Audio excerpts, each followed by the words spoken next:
Today we are here at the COP-30 and are welcoming Fernando Gabeira, the most known journalist in Brazil and the environmental voice. You are a former congressman, author, and you are a human rights advocate, and you are protecting the Amazonian people. So what are your impressions on the conference so far? Well, those conferences are very difficult to define because they are a place where you have very difficult negotiations and the results don't appear very easily. So we have to wait until the end in order to see which kind of progress we have made.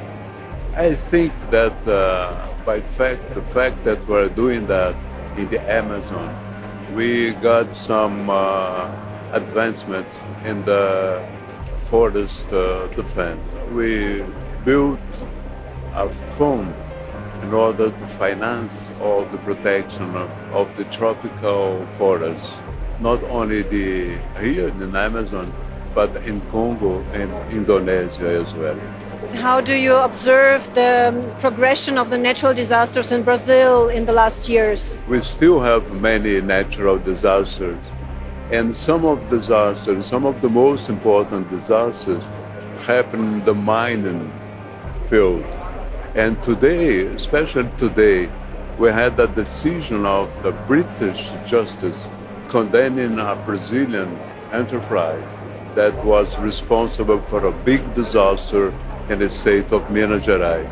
And I think that we have to change the law and we have to protect the people that is living near those places where they're exploiting minerals. What is the role of the media in facing this climate challenge?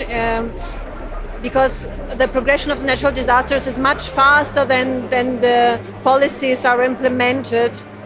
Well, the role of the media is very important because the media is responsible for denouncing the big problem that we find. But not only denouncing, but follow all the providence that the authorities take and must take.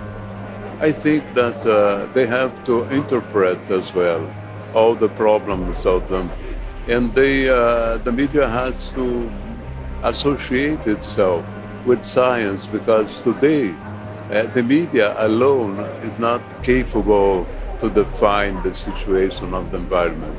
I think that the association very near with science is going to give us a new capacity to follow the problem. Maybe you can say something to the role of the science. How do you see it? Yes, I think that the science is definitely very important because without science we did not have this conference here. It is the work of dozens of scientists in the whole world that gave us the notion of the urgency of the problem. So I think that your work as well with nanoplastic is very important as well because it is associated with scientific research and very important in the world today because, we have a very bad and heavy epidemic some years ago. And we unfortunately expect other epidemics.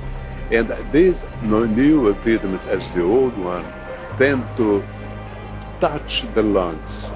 And we have to have healthy lungs. And this presence of nanoplastic in the atmosphere does allow us to have as healthy lungs as we should have. So it's very important. Besides, you have the problem of the sea. We try to examine a dead fish. We found a big portion of plastic. And this existence of plastic in the fish means that it's transferring for the stomach of the human being as well. And what do you think, what people can do to unite their voice, to raise this public awareness and to face this reality together? The governments are not able to tackle the problem. We depend very much on the population. We depend very much on the people, on the fabrics, on the transport enterprise. We depend very much from each person. So I think that each person is very important in this kind of struggle. Thank you.